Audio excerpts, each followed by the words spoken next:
Este es un ensayo de Revolución 60, una serie que examina las 6 décadas de la Revolución cubana. La sección reúne a escritores, intelectuales, artistas, protagonistas, disidentes y partidarios de la Revolución para discutir su papel en el desarrollo histórico de América Latina y sus relaciones con Estados Unidos en los últimos 60 años. Santiago, más de 2 años después de que el teniente coronel Hugo Chávez Frías intentara una asonada golpista en contra del entonces presidente de Venezuela Carlos Andrés Pérez, Eusebio Leal, conocido en La Habana como el historiador de la ciudad, invitó a Chávez a Cuba para dar una conferencia sobre el movimiento bolivariano revolucionario 200, MBR 200. Fidel Castro lo recibió con honores de jefe de Estado en el aeropuerto José Martí el 13 de diciembre de 1994. Esperamos venir a Cuba en condiciones de extender los brazos, y en condiciones de mutuamente alimentarnos en un proyecto revolucionario latinoamericano, dijo ese día Chávez, el padre de lo que luego se conocería como el socialismo del siglo XXI. El líder venezolano llegó a la presidencia por la vía democrática tras ganar las elecciones de 1998. El día de su asunción, estaba Fidel Castro acompañándolo y, aparentemente, sellando una alianza estratégica.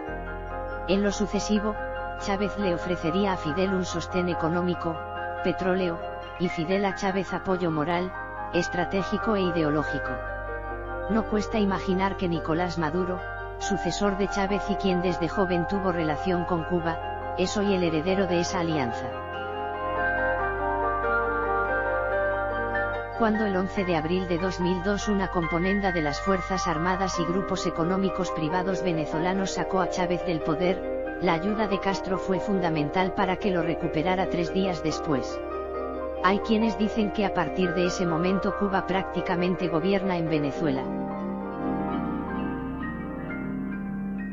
La Revolución cubana encontró en Venezuela el oxígeno necesario para alargar su agonía, mientras que la Revolución bolivariana buscó en Cuba el pedigrí que le faltaba a su origen extemporáneo. Pero aunque el destino de ambas revoluciones parece indisolublemente unido desde entonces, están muy lejos de ser una misma cosa. La entrada de Fidel Castro a La Habana en enero de 1959 marcó un hito en la historia latinoamericana y mundial. Durante su discurso triunfal, el poeta nicaragüense Ernesto Cardenal estaba ahí y escribió que el Espíritu Santo iniciaba una epifanía. Pablo Neruda, Premio Nobel de Literatura, le escribió al líder de los barbudos en Canción de Gesta: esta es la copa, tómala. Fidel _ está llena de tantas esperanzas _ que al beberla sabrás que tu victoria _ es como el viejo vino de mi patria, _ no lo hace un hombre sino muchos hombres _ y no una uva sino muchas plantas. La Revolución cubana fue una hija auténtica de su tiempo. No pasó así con la Revolución bolivariana. Hugo Chávez encarnó el abandono de las clases populares venezolanas en el momento en que el comunismo caía derrotado y terminaba de perder, entre otras cosas, su poesía. En lugar de ofrecer guerrilleros heroicos, como el Che Guevara, y despertar el fervor revolucionario del sacrificio, Venezuela le ofreció petróleo y dinero a quien la siguiera. Con los años, ya muerta la ilusión, lo que el castrismo traspasó al chavismo no fue una creencia, sino estrategias de poder, sistemas de vigilancia, mecanismos de control, redes de complicidad, el modo de administrar una iglesia. También envió médicos, enfermeras y entrenadores deportivos a Venezuela, pero este personal apenas alcanzó para disimular la cantidad de expertos en seguridad, milicias y grupos paramilitares. Se calcula que para 2007 había 30,000 cederetistas, miembros de los Comités de Defensa de la Revolución Cubana, en Venezuela y 300 miembros de las Fuerzas Armadas Revolucionarias de Cuba en puestos claves de sus Fuerzas Armadas. En poco más de una década, los expertos promedian que a cambio de este apoyo político y policial Cuba recibió alrededor de 90,000 barriles de petróleo diarios, el equivalente a 35.000 millones de dólares. Es probable que los cubanos hubieran preferido que las cosas fueran diferentes, no tenemos cómo saberlo, pero lo cierto es que tras 6 décadas de revolución, terminaron generando su propio modo de vivir, una mezcla de resignación y simpleza, algo así como desesperanza sin desesperación. Cuando Raúl Castro y Barack Obama declararon en diciembre de 2014 la voluntad de restablecer relaciones diplomáticas entre sus países, creí ver el final de una gran historia que me interesaba contar. Desde el Chile neoliberal, exitoso y productivo, viajé muchas veces a esa isla donde el sueño socialista terminaba de desvanecerse. Como dijo el novelista Guillermo Cabrera Infante, un sueño que salió mal. Y fui testigo de ese fracaso, pero también de una sensibilidad y un espíritu que mi país había perdido por la eficiencia y el apuro. Casi nada se produce en Cuba, hasta azúcar están importando, muy pocas cosas funcionan, los neumáticos se ponchan, los ascensores se trancan, se sabe cuándo parte el tren pero nunca cuándo llega, los cubanos hacen colas para todo, para la papa, la guagua, la visa, la recarga del celular en Etexa, la empresa estatal cubana de telecomunicaciones, en los supermercados compran lo que hay y no lo que quieren, trabajan muy poco. Y si bien la mayoría de ellos parece haber renunciado a sus derechos civiles, cuesta encontrar la palabra democracia en su vocabulario, se las han arreglado para ejercer otro tipo de libertad, una ajena a la eficiencia y a la injerencia política y que radica en la renuncia a todo plan y a toda formalidad. Supongo que tener la salud y la educación garantizada por el Estado ayudan a esto, porque la vivienda, que alguna vez también fue un derecho universal, escasea. El turista que visita Cuba desde la abundancia capitalista, no encuentra angustia, sino relajo, descuido, liviandad, una comunidad fuerte que así como se vigila se ayuda y como se somete se apoya. Cuba es uno de los países con menos delincuencia en el mundo. Hay, sin embargo, que volverse uno de ellos para adivinar las penas que esconden. El que no aguanta, se va. En Venezuela, a donde volví hace pocas semanas tras 6 años, en cambio, cunde la desazón y no se oculta. Son muchos quienes toman su cabeza a 2 manos y se preguntan cómo es posible que el país más rico de América Latina esté viviendo esos niveles de deterioro. Tal como dijo Roger Waters, hasta ahora no hay guerra civil, ni hay encarcelamiento masivo de opositores. Pero otras de las aseveraciones del músico de Pink Floyd, como que no hay violencia y tampoco asesinatos, no hay eliminación de la prensa, son lisa y llanamente falsas. Datos de Naciones Unidas señalan que Venezuela tiene una de las tasas de criminalidad más altas del mundo y, en 2018, al menos 205 muertes fueron atribuidas a las Fuerzas Especiales de Seguridad venezolanas y otras 37 fueron presuntamente asesinadas en enero de 2019 en Caracas, dijo la alta comisionada de los derechos humanos, Michelle Bachelet. A propósito de la situación del periodismo, la expresidenta de Chile agregó: "Me inquieta el aumento de las restricciones a la libertad de expresión y de prensa en Venezuela". Sus grandes diarios históricos, El Universal y El Nacional, están disminuidos a su mínima expresión. El Nacional ya no circula en papel y el edificio de El Universal, en pleno centro de la capital, parece una ruina deshabitada.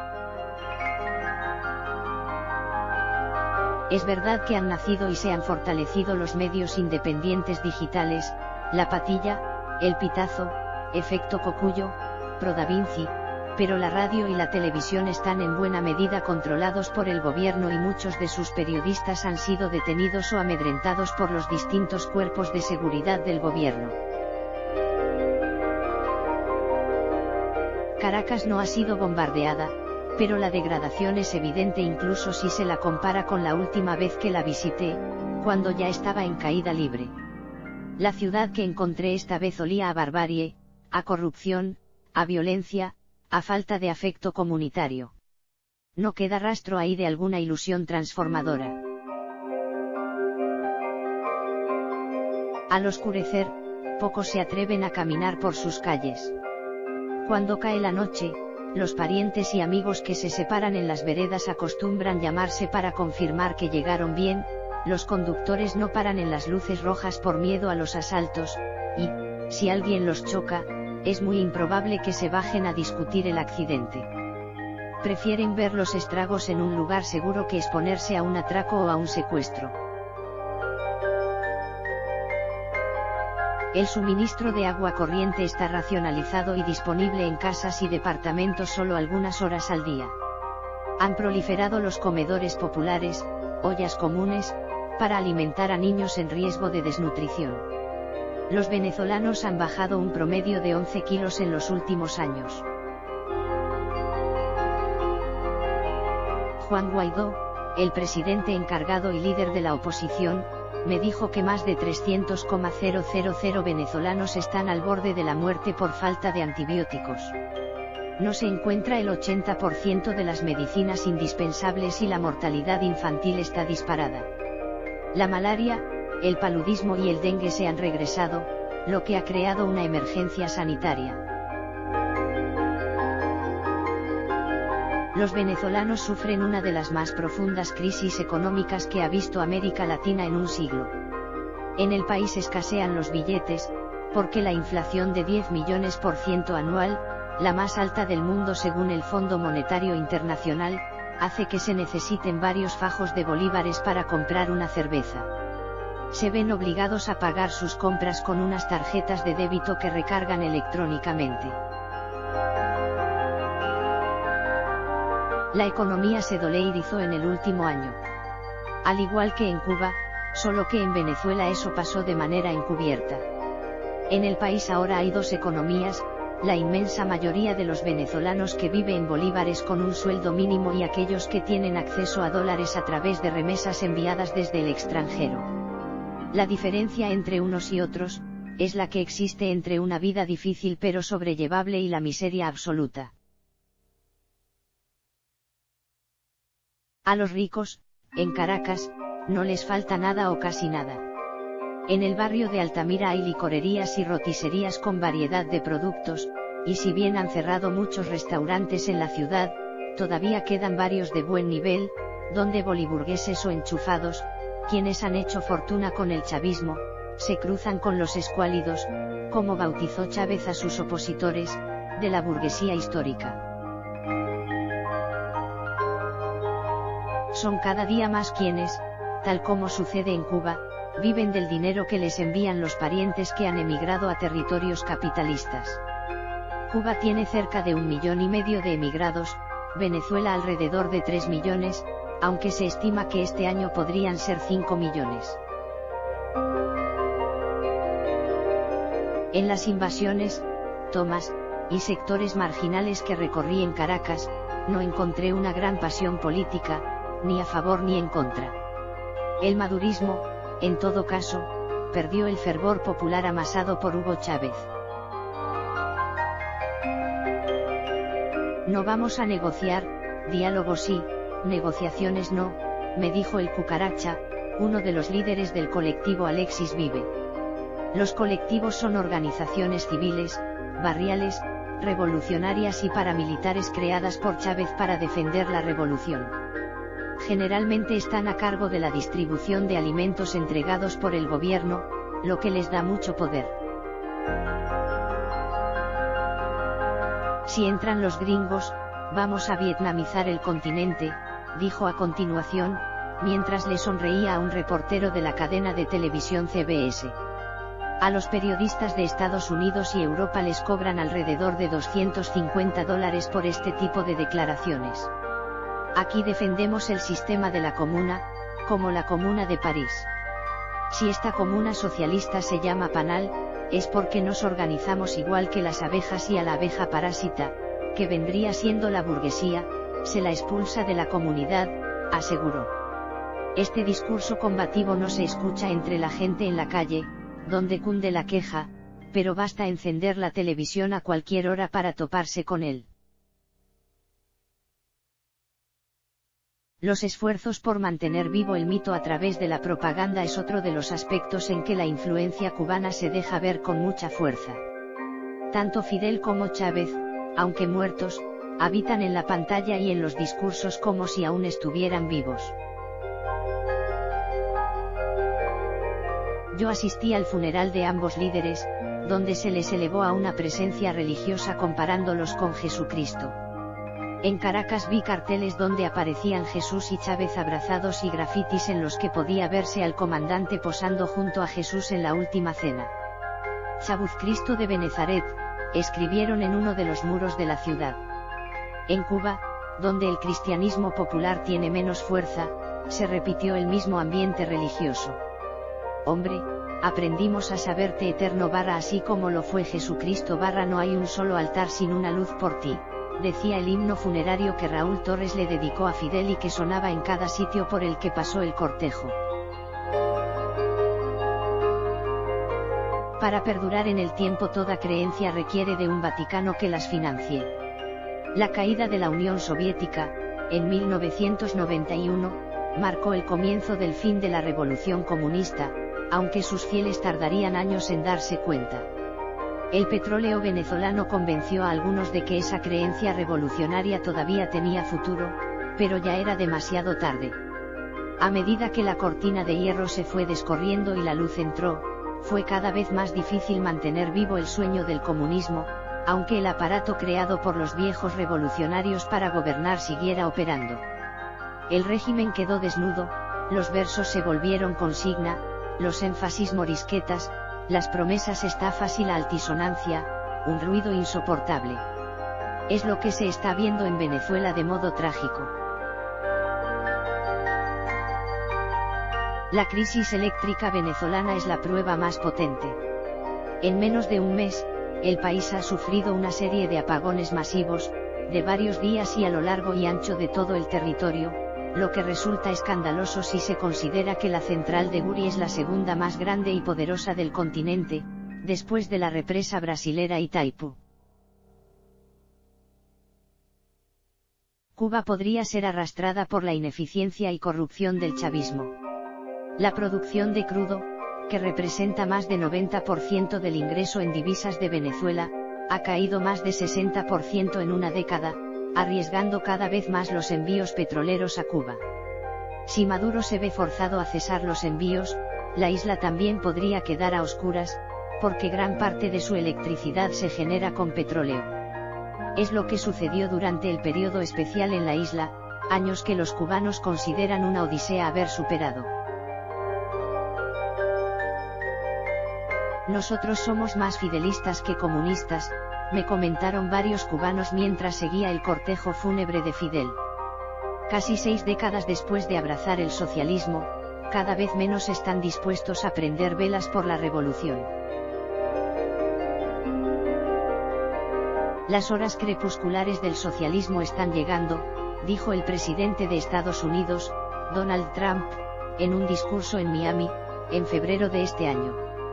Y, en efecto, si no llega a rescatarlos una gran potencia como China o Rusia, no sorprendería que con Venezuela cayeran también Cuba y Nicaragua. De suceder no habrá sido gracias a la habilidad de Trump, quien actúa en esta historia simplemente como ave carroñera. El socialismo en América Latina habrá muerto porque la población dejó de creer en él y sus líderes, y porque la comunidad internacional, que alguna vez ovacionó de pie en la Asamblea General de Naciones Unidas sus promesas de justicia y ansias de transformación, hoy tiene pruebas palpables de la distancia sideral que hay entre las arengas que aplaudió y las realidades sociales, políticas y culturales que esos regímenes revolucionarios generaron. Fueron hijos del siglo XX y su desmesura. Sin embargo, sus errores no deben llevarse a la tumba los valores de justicia, equidad y bienestar general que alguna vez representaron. Justo cuando el neoliberalismo parece alcanzar un éxito irrefrenable, abundan los indicios de que la eficiencia, el lucro y la competitividad no bastarán para mantener la sociedad funcionando y el planeta a flote, la destrucción del medio ambiente, la robotización del trabajo, los imparables torrentes migratorios, la creciente concentración de la riqueza que hacen a unas pocas corporaciones capitalistas más fuertes que los estados y capaces de decidir por sobre las democracias, nos recuerdan la importancia de una política progresista que, ante el individualismo arrasador, retome la importancia de los lazos comunitarios. Pronto será un asunto de sobrevivencia.